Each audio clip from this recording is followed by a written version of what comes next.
Who would have thought at 52 years old I would fall in love with this wondrous, beautiful wildlife and nature? I never would have guessed.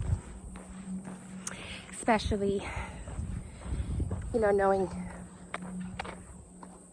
the things that I loved in my 20s and 30s and even in my 40s. So much different. It's incredible.